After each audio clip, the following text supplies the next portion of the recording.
Di sebuah desa kecil di Kediri, berdirilah sebuah warung pecel sederhana milik seorang perempuan tua bernama Bu Siti.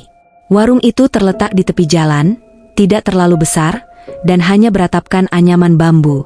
Meski begitu, warung itu menjadi tempat yang akrab bagi warga sekitar yang ingin menikmati nasi pecel murah meriah. Bu Siti hidup seorang diri setelah ditinggal mati suaminya beberapa tahun lalu. Awalnya, warung Bu Siti tidak begitu ramai. Pelanggannya hanya orang-orang desa yang kebetulan lewat.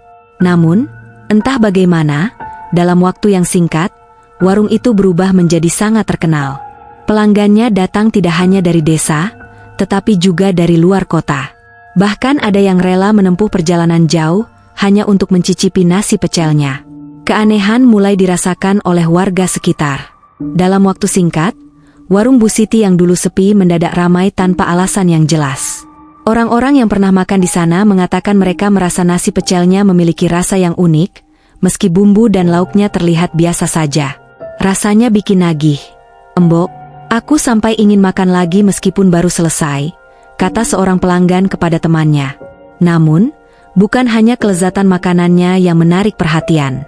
Warung itu tidak pernah kehabisan makanan. Nasi, sayur, dan bumbu pecel selalu tersedia sepanjang hari, meski pelanggan terus berdatangan tanpa henti. Beberapa warga mulai membicarakan keanehan itu. Pak Karjo, seorang petani yang tinggal tidak jauh dari warung, bersumpah pernah melihat Bu Siti keluar tengah malam membawa keranjang besar ke arah sungai belakang rumahnya. "Aneh, Siti itu kan perempuan tua. Ngapain tengah malam ke sungai bawa barang banyak begitu?" gumam Pak Karjo kepada istrinya. Rumor semakin liar ketika seorang warga, Embok Sri, mengatakan pernah bermimpi aneh setelah makan di warung itu. Dalam mimpinya, ia berada di sebuah ruangan gelap dengan bau anyir menyengat. Di depannya, ada sosok besar hitam dengan mata merah yang menatapnya tajam. Sosok itu menggeram sambil berkata, "Kembali lagi, atau kau akan menyesal." Embok Sri terbangun dengan tubuh gemetar, dan sejak saat itu ia bersumpah tidak akan pernah kembali ke warung Bu Siti. Pak Lurah, yang juga mendengar kabar ini, memutuskan untuk menyelidiki. Suatu malam, ia mengintai warung Bu Siti dari kejauhan.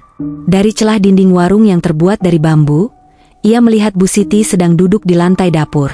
Di depannya, ada sebuah nampan besar berisi nasi, lauk, dan bumbu pecel. Yang membuat bulu kuduk Pak Lurah berdiri, adalah gerakan tangan Bu Siti yang seperti menaburkan sesuatu ke makanan itu. Pak Lurah memperhatikan lebih dekat. Tangan Bu Siti memegang segenggam tanah bercampur bulu ayam hitam. Ia menaburkan bahan itu ke dalam bumbu pecel sambil bergumam dalam bahasa yang tidak dimengerti. Di sudut dapur, Pak Lurah juga melihat bayangan hitam besar bergerak perlahan, seolah sedang mengawasi Bu Siti. Pak Lurah buru-buru pergi tanpa mengucapkan sepatah kata. Ia yakin Bu Siti telah melakukan sesuatu yang tidak wajar untuk melariskan dagangannya. Ketakutan warga semakin menjadi-jadi ketika seorang pemuda bernama Widi memberanikan diri membeli pecel di malam hari. Setelah makan, ia merasa perutnya mual.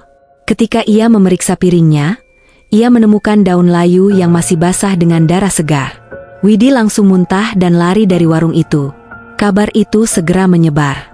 Warga desa akhirnya sepakat untuk mengonfrontasi Bu Siti.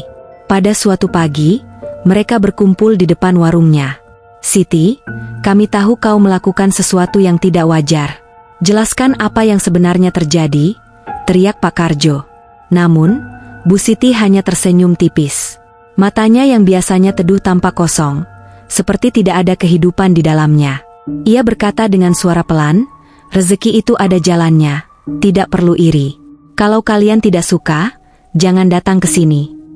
Warga yang awalnya berani tiba-tiba merasa takut. Hawa di sekitar warung itu menjadi dingin, dan bau busuk tercium samar-samar. Malam itu, suara aneh terdengar dari arah warung Bu Siti. Suara benda jatuh, tawa kecil, dan langkah berat seperti kaki hewan besar.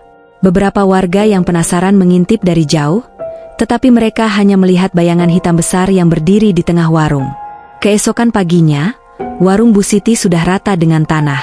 Tidak ada bekas kebakaran atau tanda-tanda kerusakan. Bu Siti juga menghilang tanpa jejak. Warga percaya bahwa makhluk gaib yang membantu Bu Siti akhirnya menagih bayaran atas perjanjian mereka. Hingga kini, lokasi bekas warung itu dibiarkan kosong. Orang-orang yang lewat sering merasakan hawa dingin, dan beberapa mengaku mendengar suara piring beradu atau tawa kecil di malam hari. Jika kau melewati desa kecil di Kediri ini, berhati-hatilah. Jangan berhenti terlalu lama di tempat bekas warung Bu Siti. Siapa tahu, bayangan hitam itu masih ada di sana, mengawasi siapa saja yang datang, dan mungkin menunggu korban berikutnya.